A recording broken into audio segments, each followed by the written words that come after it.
시골에 내려온 지도 꽤 여러 날이 지났습니다. 어머니를 모시고 살면서 참 저 자신의 실상을 다시 한번 또 보게 되고 여전히 내 안에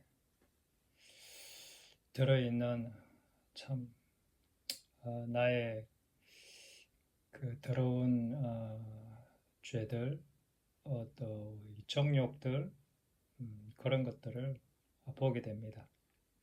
근데 이것은 죽을 때까지 없어지지 않는, 내 육신을 갖고 있는 한 없어지지 않는 것들입니다.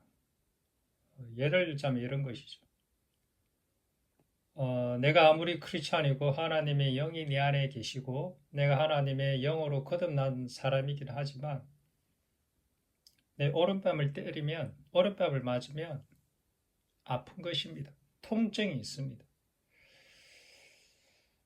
내가 밥을 굶으면 나 예수를 믿는 사람이나 믿지 않는 사람이나 똑같이 배가 고픈 것처럼 누군가가 나에 대해서 험담을 하고 또는 나를 힘들게 하고 또 참 어떤 일을 보면 짜증나는 그러한 사건들을 대할 때는 내 속에도 여전히 짜증이 올라옵니다. 또는 화가 올라오기도 하고 분노가 올라오기도 합니다. 이것은 내가 하나님을 믿었다고 해서 내가 거듭난 크리스찬이라고 해서 없어지는 것이 아닙니다. 내가 밥을 굶으면 내가 거듭난 크리스찬이지만 배가 고픈 것처럼 내 오른뺨을 맞으면 내가 거듭난 크리스찬이지만 내 오른뺨에 아프고 내 기분과 내 자존심은 몹시 상하는 것입니다. 어머니랑 지내면서 어머니의 여러 가지 좋은 모습들도 있지만 때로는 참 나를 힘들게 하고 어렵게 하는 요소들이 왜 없겠습니까? 어머니의 그 잔소리 또는 어머니의 그 참 이 요구들 나를 힘들게 할 때가 왜 없겠습니까? 힘이 듭니다. 그러나 그럼에도 불구하고 내가 거듭난 크리스찬이라는 증거는 뭐냐? 여전히 그러한 상황 속에서도 내가 어머니에 대한 미운 감정, 싫은 감정, 이것을 벗어나고 싶다. 또는 막 어떤 그런 감정들이 안 든다는 거죠. 그러니까 순간순간 올라오는 짜증과 분노와 화들이 있습니다. 그러나 그것이 나를 지배하지 못한다는 것이죠. 그것이 미움으로 발전하지 않는다는 것입니다.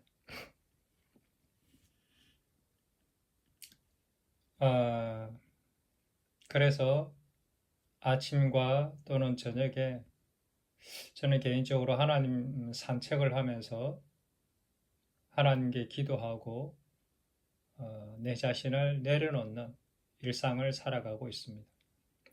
나를 날마다 십자가에 못 박아 죽이는 그러한 일상들을 살아가고 있습니다. 내가 주님 앞에서 내가 어떠한 존재인지, 내가 아무것도 아니라는 사실들을 기억하는 것입니다. 내가 오른뺨을 맞고 왼뺨을 맞고 때로는 참 억울함을 당하고 오해를 당하고 조롱을 당하는 상황들이 펼쳐질 때에 그것이 내 마음을 아프게 하고 나를 힘들게는 하지만 내 안에서도 여전히 인간적인 자존심이나 인간적인 그런 육적인 반응들이 올라오기도 하지만 그러나 그러한 올라온 그 육적인 반응들을 이내 곧 그리스도의 십자가로 가져가서 나를 십자가에 못 박습니다. 아, 나는 아무것도 아니야. 그리고 내가 오해를 당하고 조롱을 당하고 또는 모욕을 당하는 사건들은 당연한 거야. 그 길이 십자가의 길이기 때문에, 그 길이 주님께서 걸어가신 길이기 때문에 나를 힘들게 한 사람, 나에게 모욕을 준 사람, 그 사람을 그냥 용서하고 그 사람을 이해하고 미워하지 않는 것입니다. 아니, 미운 생각이 들지 않는 것이죠. 왜? 그들이 죄인이기 때문에 그럴 수밖에 없다는 것을 이해를 하게 되는 것입니다. 그래서 사람은 안타깝지만 이렇게 말을 한다고 해서, 가르친다고 해서, 설교를 듣는다고 해서 사람이 결코 바뀌어지지 않는다는 것입니다. 우리는 어렸을 때부터, 저는 이제 중학교 때부터 신앙생활을 했지만 수많은 사람들의 설교를 듣지 않겠습니까? 그리고 성경도 열심히 읽지 않았겠습니까? 암송도 했고 기도도 했고 오랜 시간들을 그렇게 주일 예배도 참석하고 새벽기도 어떤 때는 늘은 아니지만 새벽기도도 드린 때도 있고 기도원에 가서 금식기도 하기도 하고 그런 과정들을 참 겪지 않았겠습니까? 그런데 그런 것들이 결코 사람을 바꾸거나 거듭나게 하거나 변화시킬 수 없다라는 것입니다. 안타깝게도. 그러나 그 과정들이 필요 없는 것은 아닙니다. 그 과정들을 거쳐야만 결국에는 이러한 과정들이 아무런 유익이나 효과가 없다라는 것을 깨달아야 비로소 자신의 그 존재, 자신의 이 근본적인 죄됨의 존재가 종교적인 생활 같은 그러한 것들로는 결코 변하지 않는다는 것을 발견해야 비로소 그분의 십자가의 은혜가 무엇인지를 보게 될 수 있는 기회가 열린다는 것입니다. 진리는 참 쉽습니다. 그런데 그 진리를 알고 내 것으로 만든다는 것은 너무나도 어려운 것입니다. 진리는 그리스도의 십자가 복음이고 십자가와 부활이 진리인 것입니다. 그런데 그 십자가와 그 부활의 사건이 나의 실상이 되고 내 삶 속에서 정말로 내가 그 십자가와 부활을 통해서 내가 십자가에서 죽고 거듭난 존재로서 새로운 생명체로 새로운 거듭난 존재로 태어나게 된다는 것은 너무나도 어려운 사건인 것입니다. 우리는 사랑하려고 노력합니다. 또 노력해야 합니다. 우리는 예수님의 말씀에 순종하려고 노력합니다. 그리고 또 노력해야 합니다. 우리는 겸손하려고 하고 때로는 온유하려고 하고 그리고 우리 마음에 평안이 있기를 간절히 갈구합니다. 그리고 늘 범사에 감사하라 하셨으니 우리는 범사에 감사하려고 무진장하게 애를 씁니다. 입에 감사를 달고 삽니다. 그리고 다른 사람들을 용서합니다. 용서하려고 하고 또 용서해야만 하고 또 용서하면서 살아가고 있습니다. 그런데 사실은 우리는 진짜 순종이 없다는 것입니다. 우리는 진짜 사랑이 없다는 것입니다. 진짜 사랑을 할 수 없다는 것입니다. 하지 못한다는 것입니다.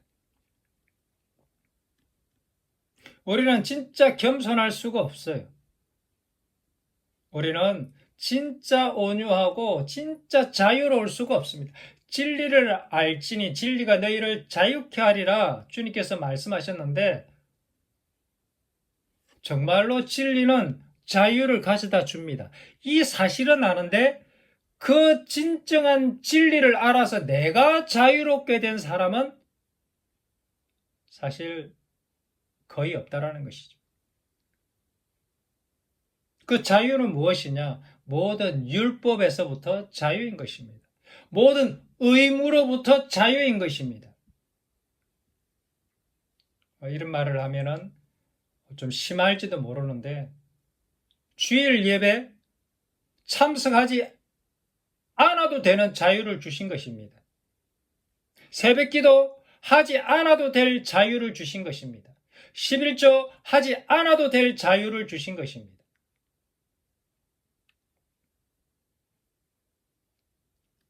진리를 알면 새벽기도 드리지 않을 수 있습니다. 않아도 됩니다. 주일 예배 드리지 않아도 됩니다. 주일 예배가 족쇄가 되어지지 않는다는 것입니다. 주일 예배 이야기했으면 뭐 말 다 한 것 아니겠습니까? 크리스찬으로서 주일 예배를 참석하지 않는다? 그러면 크리스찬이 아니다 라고 말할 수 있을 정도로 주일 예배의 중요성은 정말 중요한 요소인 것이죠. 크리스찬으로서. 그러나 진리를 알게 되면 이 주일 예배조차도 나의 신앙을 좌지우지할 만한 요소가 되지 않는다라는 것입니다. 그렇다고 해서 이런 것들이 필요가 없느냐? 그런 뜻이 아닙니다. 주일 예배, 거듭난 크리스찬은 주일 예배를 사모하게 되어져 있습니다. 주일날 하나님 공동체로 모여서 성도들과 교제하고 진정한 하나님 앞에 드리는 그 예배를 사모하게 되어져 있습니다. 그래서 주일 예배에 빠지지 않게 되는 것입니다. 그렇다고 해서 빠질 수 있는, 어쩔 수 없이 빠질 수 밖에 없는 상황에 대해서 그는 자유로울 수 있는 것입니다. 순종, 사랑, 겸손, 온유, 따뜻함, 자유, 평강, 감사, 화평, 인내, 자비, 용서, 섬김. 너무나도 좋은 것 단어들 아니겠습니까? 우리는 이 아름다운 단어들을 내 것으로 소유하기를 정말로 갈망하고 있습니다. 그런데 아십니까? 제가 나열했던 이 순종, 사랑, 겸손, 온유, 따뜻함, 이러한 자유, 평강, 감사, 화평, 인내, 자비, 용서, 섬김, 이러한 모든 성경에서 나오는 그 성품들은 하나같이 다 결과물, 열매들이라는 것입니다. 열매는 자연스럽게 맺혀지는 것입니다. 수동태에 더 가까운 것이죠. 그렇다고 능동태적인 요소가 없느냐? 아닙니다. 수동태와 능동태적인 요소가 사실은 여기 속에 열매 속에 함께 들어져 있는 것입니다. 마치 식물이 아름다운 감나무 또는 사과나무, 복숭아나무, 과일의 열매를 맺히는 것이 어떤 작용에 의해서 맺혀지게 되느냐? 햇빛과 물과 공기, 그리고 퇴비, 양분, 이 모든 것들이 주어져야 됩니다. 그리고 그 양분들을 내가 직접 잎으로 광합성을 하고 뿌리에서 뿔을 빨아 올리고 열심히 그 작용을 해서 때가 되면 맺혀지는 게 열매인 것입니다. 봄, 여름, 가을. 그렇게 해서 맺혀지는 게 달고 맛있는 열매들인 것입니다. 즉 다시 말하면 햇빛, 물, 공기, 퇴비 이런 것들이 주어져야만 하는 것입니다. 이것이 수동태적인 요소인 것입니다. 반면에 그가 뿌리를 뻗어서 열심히 물을 흡수하고 그리고 잎을 통해서 열심히 햇빛을 받아들이고 이렇게 자기가 애쓰는 부분들이 바로 뭐냐면 능동태적인 요소인 것입니다. 그래서 이 열매들 속에는 수동태적인 요소와 능동태적인 요소가 함께 사실은 들어져 있습니다. 그래서 순종은 해야 되지만 순종은 되어지는 것입니다. 사랑은 내가 해야 되지만 사랑이 내 안에서 자연스럽게 나오는 것입니다. 겸손해야 하지만 겸손이 내 안에서 자연스럽게 흘러져 나오는 것입니다. 겸손한 사람으로 되어지는 것입니다. 온유함을 내 안에서 발현을 해야 하지만 그 온유함이 내 안에서 자연스럽게 내가 의식하지 않아도 그 온유함이 내 안에서 흘러나오죠. 그런 것입니다. 이것이 거듭난 자의 실상인 것이죠. 그래서 신앙의 성경 말씀에 보면 사랑하라, 겸손하라, 기도하라 여러 가지 명령들이 있습니다. 그 명령들 속에는 나의 의지를 들여서 해야 하는 부분과 그 의지가 내 스스로의 의지가 아닌 내 안에서 자연스럽게 되어지는 의지와 합해져서 나오게 되는 결과물이 되는 것입니다. 내 이웃을 내 몸과 같이 사랑하라. 이 말씀을 들을 때 우리는 지금 현재 내 주변에 있는 나의 가장 가까운 이웃이 누구냐? 저에게는 어머니겠죠. 어머니를 더 열심히 또 보살피고 그리고 어머니의 불편한 점을 내가 좀 더 케어해야 하고 어머니가 좀 힘들어하는 부분들을 내가 좀 더 도와줘야 되겠다. 이런 마음을 먹는 것이죠. 이것이 자기 의지의 발현인 것입니다. 이것이 하나님의 말씀의 순종에 대한 표현인 것입니다. 반면에 이것을 그렇게만 해서 날마다 하나님의 말씀을 읽고 내가 날마다 결심하고 의지를 가지고 그렇게 노력을 해서 하는 거를 그게 자기 의로움을 낳는 결과물이 되는 것입니다. 그게 율법인 것이죠. 하나님의 말씀을 들었는데 내 이웃을 내 몸과 같이 사랑하라는 말씀을 들었는데 그래 내가 내 이웃을 사랑하기 위해서 어머니가 나에게 힘들게 하는 부분들을 내가 참아야지. 그렇게 하는 것은 그것이 바로 모든 인간들이 하고 있는 육적인 선악과의 열매를 먹은 사람들이 행하고 있는 행위들과 똑같은 것입니다. 그런데 진짜 거듭난 자의 행위는 뭐냐? 어머니를 사랑하는데 어머니에 대한 사랑이 내 속에서 흘러나오는 것입니다. 어머니가 불쌍해 보이는 것이고 이것은 나의 사랑이 아니라 그분의 사랑이 내 안에서 나오게 된다는 것을 내가 경험하고 알게 되는 것입니다. 인간적인 노력으로는 하루나 이틀이나 일주일이면 이 사랑은 다 고갈됩니다. 날마다 결심하고 실천하고 무너지고 날마다 결심하고 또 실천해보고 또 무너지고 이것이 바로 선악과를 먹은 모든 인간들의 실상인 것입니다. 그러나 거듭난 크리스찬의 사랑은 어떤 사랑이냐? 주님의 말씀을 듣고 결심하기도 합니다. 그러나 그 결심을 그렇게 강하게 하지 않습니다. 하나님이 어머니를 사랑하는 것을 원하시는구나. 내 자신의 전 존재를 하나님께 내어 맡기고 또 내가 죽은 존재로서 하나님 앞에 나의 모든 것을 드렸기 때문에 그분이 사랑을 원하시는구나. 그러면 그 사랑이 내 안에서 나를 내어주면 하나님 앞에 온전히 나를 내어드리면 하나님의 그 성령께서 내 안에서 나도 모르는 사랑이 흘러나오게끔 하게 되는 것입니다.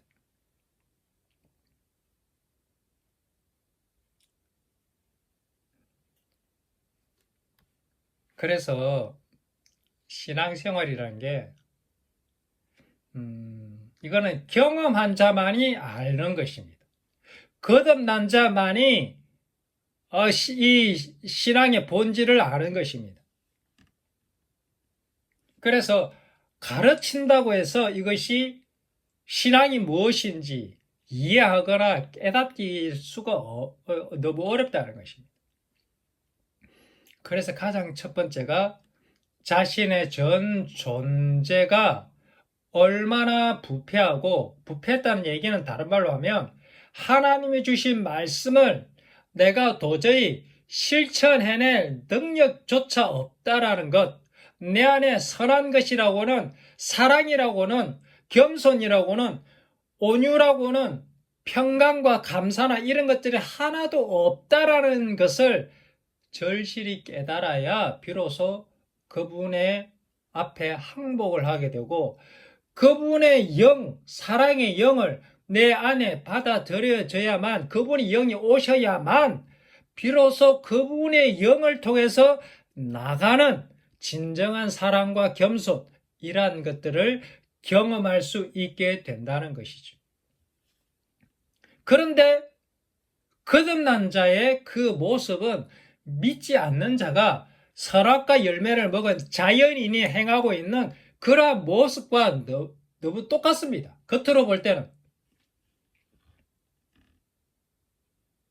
마치 모래 위에 지은 집과 반석 위에 지은 집이 집 모양이 똑같은 것처럼 그 집이 반석 위에 지은 집과 모래 위에 지은 집이 결코 다른 것이 아닙니다. 다른 집이 아니에요. 완전히 다른 집이 아니라 똑같은 집이 두 집이 있어요. 그런데 하나는 반석 위에 집을 지었고 하나는 모래 위에 집을 지은 것입니다. 반석 위에 집을 지었다는 것은 바로 뭐냐? 성령 하나님에 의해서 집을 지어지는 것이고, 모래 위에 집을 지었다는 것은 바로 자기 의로움, 자기 생각, 자기 판단, 자기 결심, 자기 의지, 자기 뜻, 그 위에 세워지는 것입니다. 이렇게 표현하면 좋겠습니다. 하나님께서 내 이웃을 내 몸과 같이 사랑하라 라는 메시지, 말씀을 들었습니다. 그걸 듣고 내가 사랑해야 되는구나, 사랑해야지 하는 것이 바로 뭐냐면 하나님의 말씀이긴 하지만 자기 의지로, 자기 의로움으로 그가 사랑하고 사랑하게 되는 것입니다. 이 사랑은 지칠 수밖에 없고 무너질 수밖에 없고 뭐라고 그럴까? 그런 것이죠. 그래서 모래 위에 지은 집이 되는 것입니다. 세워지지가 않는 거예요. 그러면 거듭난 자는 어떻게 사랑을 하느냐? 내 이웃을 내 몸과 같이 사랑하라 하는 말씀을 들었는데 그 말씀을 듣기 전에 이미 그 안에는 특별한, 그 마음속에 특별한 작용이 하나가 있는 것입니다. 그것이 뭐냐? 그 마음 안에는 이미 하나님의 그 사랑 앞에 무너지고 항복한 경험, 하나님의 그 십자가 사랑을 받은 경험, 그리고 십자가의 그 피와 보혈의 그 경험, 주님 앞에 온전히 드려지고 하나님 앞에 절대자 앞에 엎드리는 그 항복, 그 항복의 경험이 있고 난 이후에 이 말씀을 듣는 것입니다. 그렇기 때문에 이 말씀이 들어오면 어떻게 되느냐? 그 마음에 뿌리를 내려 말씀이 나를 움직이게 하는 것입니다. 앞에 거듭나기 전에 사람은 하나님의 말씀을 들으면 그 말씀을 내 머릿속에서 이렇게 해석을 해서 내가 그 말씀을 실천하려고 하는 것이죠. 그러나 거듭난 자는 하나님의 말씀을 들으면 그 말씀이 나를 움직이게 하는 것입니다. 같은 것 같지만 완전히 다른 것입니다. 그래서 단 하나가 뭐냐? 먼저 내가 주님 앞에 완전한 항복, 그분의 사랑에 대한, 절대 사랑에 대한 완전한 믿음, 그리고 내가 아무것도 아니라는 그 존재론적인 확인, 그리고 내 안에 있는 이 죄의 자기 의의 그 더러운 그 옷과 같은 이 자기 의의 그 실상, 이것이 무너져야 비로소 말씀이 나를 움직여서 내가 나를 통해서 그 말씀이 사랑으로 나아가게 되는 그 현상을 보게 되는 것이죠. 이것이 바로 말씀이 육신이 되어 우리 가운데 거하시는 예수 그리스도의 실상을 보게 되는 것입니다. 말씀이 영이 내 안에 들어오면, 말씀의 씨앗이 내 안에 들어오면 비로소 뿌리가 내리고 싹이 나고 열매가 맺는, 이것이 좋은 밭의 비유인 것이죠. 네, 하여튼 신앙은 그렇습니다. 그래서 순종, 사랑, 겸손, 온유, 이런 아름다운 따뜻함, 평강, 기쁨, 이 모든 것들은 사실은 열매들인데, 이 모든 문장을 하나로 딱 표현하면 뭐 하나님 사랑, 이웃 사랑이기는 한데, 한 문장으로 표현하면 바로 내가 죽어서 너를 살리겠다는 이 아버지 하나님의 그 사랑의 다양한 표현들인 것입니다. 에덴 동산에 선악과 나무와 생명나무가 있었죠. 이 생명나무 열매는 한 가지가 아니라 생명나무에는 순종의 열매, 사랑의 열매, 겸손의 열매, 온유의 온갖 아름다운 열매들이 주렁주렁 맺힙니다. 그러나 그 뿌리는 하나인 것이죠. 그리스도의 십자가의 사랑, 그리스도의 그 반석, 그리스도의 그 말씀, 그 성령 하나님의 그 성령의 뜻, 내가 죽어서 너를 살리겠다. 결단이기도 하고 결심이기도 하고 하나님의 뜻을 품은 자는 그러한 열매들이 자연스럽게 맺혀지게 되는 것입니다. 이 방향으로 모든 결단과 시선과 관심이 모아지게 되는 것입니다. 더 이상 나의 유익을 구하지 않게 되는 것입니다. 나를 위해서 더 이상 살지 않게 되는 것입니다. 그래서 기도가 완전히 바뀌어지게 되는 것입니다. 나를 위해서 간구했던 기도들이 대부분 다 사라지게 되는 것입니다. 왜? 그분의 영이 내 안에 들어오셨기 때문에. 그분으로, 한 분으로 인해 내 안에 이제 모든 것이 만족이 되고 충분하기 때문에, 충만하기 때문에 더 이상 나를 위한 기도는 없어지는 것입니다. 나의 모든 인생은 그분의 것이기 때문에 너는 내 것이라. 나의 소유는, 나라는 존재 자체는 이미 하나님의 것이기 때문에 하나님께서 하나님의 마음대로, 토기장이가 토기 그릇을 만들 때 어떤 것은 이런 모양으로 만들고 어떤 것은 저런 모양으로 만들고 어떤 것은 버리기도 하고 어떤 것은 날마다 쓰는 그런 평범한 그릇을 만들기도 하고 마음껏 쓰시는 것입니다. 그분의 뜻인 것입니다. 내가 그 물레에서 비록 작품으로 만들다가 버려지는 한이 있더라도 하나님께서 뜻이 계셔서 나를 그렇게 하신 것입니다. 어떤 사람은 하나님께서 아주 세상에서 멋지게 훌륭한 사역자로 또 훌륭한 사람들의 그 명성을 얻는 그러한 일꾼으로 부르시기도 합니다. 많은 사람들에게 영향력을 주는 사람으로 부르시기도 합니다. 또 어떤 사람은 아무도 없는 곳에 춥고 배고프고 가난하고 병들고 아무도 알아주지 않는 그런 환경 속에 두시기도 합니다. 두 사람 다 동일하게 하나님의 백성이고 하나님의 자녀인 것입니다. 중요한 것은 더 이상 하나님께서 이렇게 보란듯이 쓰시는 사람과 아무도 모르게 정말 숨겨진 사람과 동일하게 그들은 그들 자신을 위해서 살지 않게 되는 것입니다. 부유해도 그 부함이 자기를 위한 것이 아니고, 가난해도 그 가난함으로 인해서 인생이 비참해지지 않는 것입니다. 모든 것이 하나님의 뜻 안에서 이루어지기 때문인 것입니다. 하나님께서 주어지는 환경 속에 감사하며 그 환경 속에서 하나님께서 맡기신 일들과 역할들을 찾아서 하나씩 하나씩 일상을 살아가면 되는 것입니다. 내가 그리스도 안에 있다는 것을 확인하는, 내가 그리스도께서 내 안에 계시다는 것을 무엇으로 증명할 수 있겠습니까? 우리는 입술로 예수님을 믿는다고 고백합니다. 사도신경을 날마다 예배 시간에 외웁니다.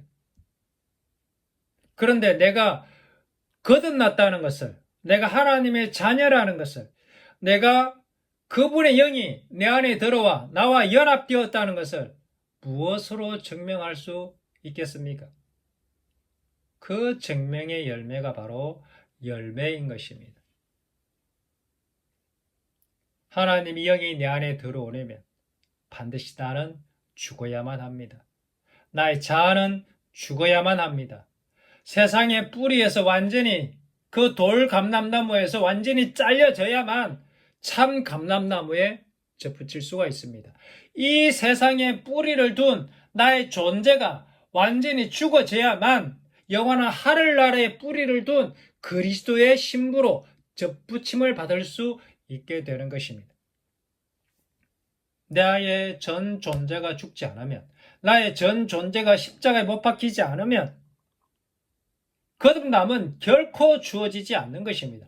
그래서 거듭난다는 것이 너무너무 어려운 사건이고, 그래서 한 영혼이 거듭나면 하늘에서는 회개할 것이 없는 의인 99을 인하여 기뻐하는 것보다 더 기뻐하는 사건이 벌어지게 되는 것입니다. 한 영혼이 자기 자신의 전 존재를, 전 인생을 이 땅에서 내가 사랑하고 있는 모든 것들을 다 내려놓고 오로지 주님만을 사랑하기로 결단하는 것, 결코 쉽지 않습니다. 인간의 의지로서 그것을 버린다는 것은 너무너무 어렵습니다.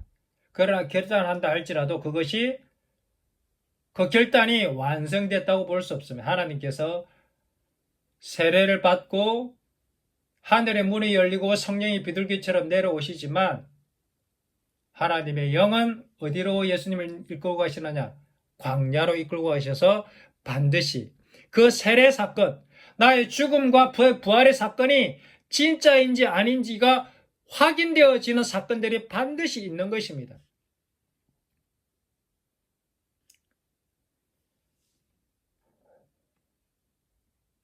그래서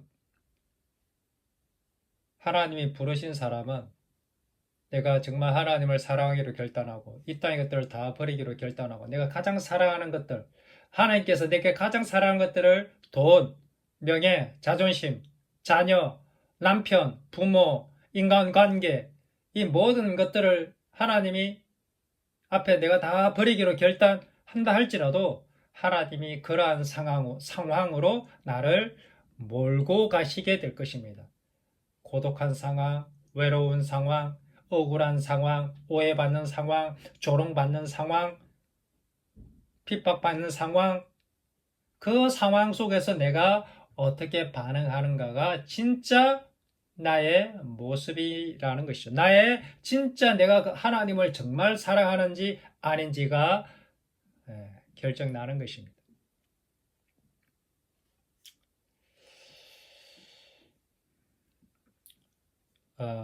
성령의 열매는 내가 죽고 내가 그리스도 안에 접붙임을 당하여서 또 접붙임이 되어서, 접붙임은 내가 잘리는 것도 필요하지만 내가 스스로 끊어내는 것, 십자가에 내가 이 땅에서 내가 버리기로 결단하는 것도 필요하지만 그분이 나를 받아들이는 것도 필요한 것입니다.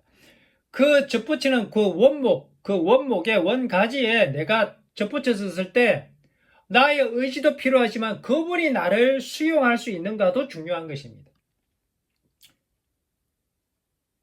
하나님은 아무나 수용하시지 않습니다. 나의 전 존재가 잘려진 사람만이 그 나무에 접붙일 수 있는 기회를 얻게 되는 것입니다.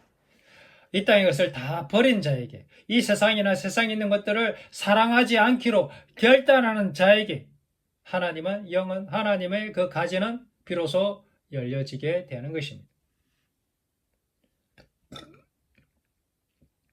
그래서 내가 이 하나님의 아름다운 그 열매들은 겸손, 사랑, 온유, 화평, 자비, 정말 기쁨, 감사, 용서, 섬김 이런 것들은 다 열매들인데 무슨 열매냐? 내가 그분 안에 거하고 있다는, 그분이 내 안에 거하고 계시다는, 내가 그리스도 안에 있다는 그 사실들을 무엇으로 증명하느냐?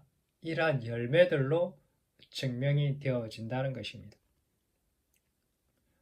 내가 거듭났다는 증거가 바로 이러한 아름다운 열매들인 것이죠.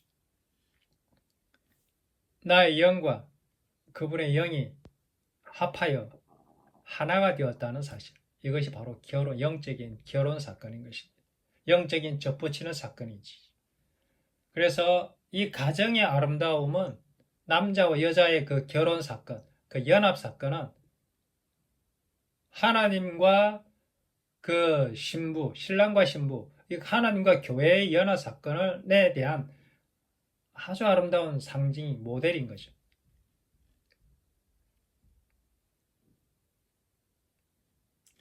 내가 프로포즈를 하고 그 프로포즈를 내가 받아들였으면 나의 모든, 신랑이 나에게 프로포즈를 했습니다. 나 너랑 결혼하고 싶다. 신부는 그 프로포즈를 받고, 예수님은 그 신랑의 사랑을 확인하고 그 프로포즈를 받고, 이제는 자기가 오랫동안 살았던 친정집을 떠나 시댁으로 들어가는 것입니다. 시댁 집안의 귀신이 되는 것입니다. 이것이 결혼의 모습입니다. 그렇게 해서 남편과 연합되고 하나가 되어지면 어떤 일이 벌어지느냐? 아름다운 자녀들이 태어나는 것입니다. 내가 그리스도와 연합되었다는 증거, 내가 남편과 결혼했다는 증거, 남편이 내 안에, 내가 남편 안에 들어갔다는 그 증거가 뭐냐? 나의 자녀들인 것입니다. 그것이 바로 순종의 열매, 겸손의 열매, 화평의 열매, 온유함의 열매, 이런 열매들이 내 삶 속에 주렁주렁 맺히게 됐다는 뜻입니다. 이것이 나의 열매들인 것입니다. 이 열매가 없다라는 것은 내가 남편과 잠자리, 연합되지 않았다는 증거라는 뜻이죠. 남편과 아무런 상관이 없다라는 뜻입니다. 자기 혼자만 상상해서 내가 남편을 맞아들인 것입니다. 남편과 연합은 반드시 나의 전 존재의 죽음으로부터 시작되는 것입니다. 나의 친정, 나의 옛날 부모, 나의 형제, 나의 가족, 나의 친구, 그 모든 집을 끊고 떠나서 신랑에게로 내가 나의 모든 전 인생을 다 내어 맡기는 것입니다. 그분께 온전히 의지하는 것입니다. 그러면 그 신랑이 내가 앞으로 먹고 살고 있고 죽을 때까지 나와 함께 하면서 나의 모든 필요를 채워줄 것입니다. 나는 그분의 신랑의 뜻에 순종하며, 신랑의 뜻을 따르며, 신랑을 존경하며, 신랑을 사랑하며, 신랑을 섬기며 그렇게 살아갈 것입니다. 그러면 신랑의 그 무한한 사랑, 그 무한한 신뢰, 그 무한한 그 보호, 그 무한한 그 따뜻한 그 넓은 품, 그 안에서 나는 안식을 누릴 수 있게 되는 것입니다. 이것이 하나님을 믿는 크리스찬의 삶인 것입니다.